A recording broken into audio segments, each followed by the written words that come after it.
Uh, how many players do you think averaged over 10 assists for the season last year?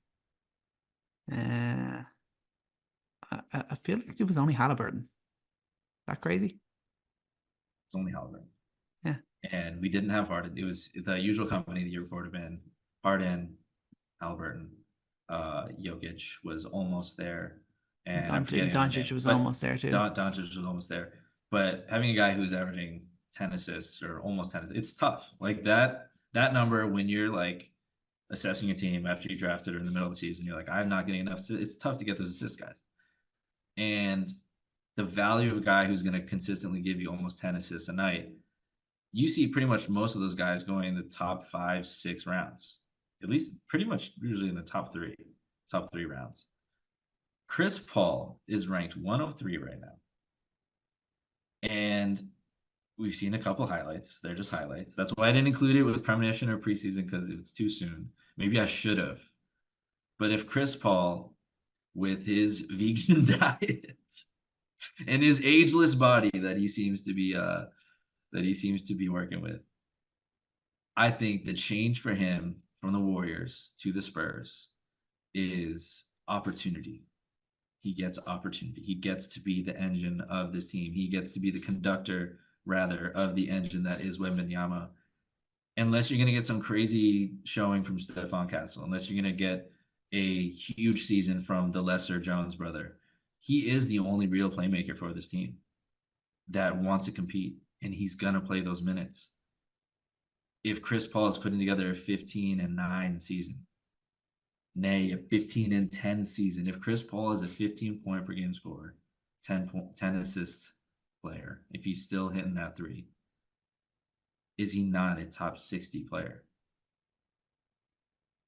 That one is so tough. That is a great call out. That is a tough one. Oh man, I don't know. It's just that idea that he might still only play like 25 minutes a game and he's going to be able to get those sort of numbers up in that amount of time. I think the assist numbers are what could definitely be there. I could see the scoring taking a hit. I could see him like almost averaging more assists than points. That I think that wouldn't be a crazy thing to think of with him. But ooh, I think he could outplay his rank, but I'm thinking more 75, 80 mark than top 60. Fair. That's fair. That's conservative. I think the best case scenario is obviously tough, but um, if I think for teams that if you're looking at your roster and you're like, I got a lot of scores, I got a lot of rebounding, I got some defense, I don't have enough assists. You're not going to find a guy outside of the top 30, top 40 who are going to arguably give you like 8 assists per game. Chris Paul is going to be, I think that's a floor. I think Chris Paul averages 8.5 assists per game this season, easily. Where is Tyus Jones ranked? A tie, that was an interesting thing too, and I wanted to include that he's ranked 113. I don't, but my thing with Tyus Jones though is how much I don't know how much Budenholzer is going to use him as a pure point guard. I don't have, there's not a lot of experience with Budenholzer teams as having pure point guards. I think a Yeah. lot of this still will run through Booker. A lot of this will still run through Beal and Durant, and Tyus Jones will get the sets, but I don't think he's going to be like a pure pick and roll player the way that Chris Paul is.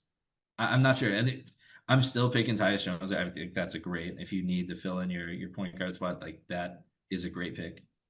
I But feel like I would pick Tyus Jones over Chris Paul, but your point does stand in terms of actually playing as that the same level of like the same style of playmaker he has been for his whole career. That might not be the same, even though that's the exact thing that everyone in the world has been crying out for the Phoenix Suns that they needed. But I think your point does stand that probably is true that he might not be as natural as a point guard as a Chris Paul. yeah, because I mean they're not going to spam uh, Nurkic, Tyus Jones pick and rolls the way that they are going to with Chris Paul and Wembanyama.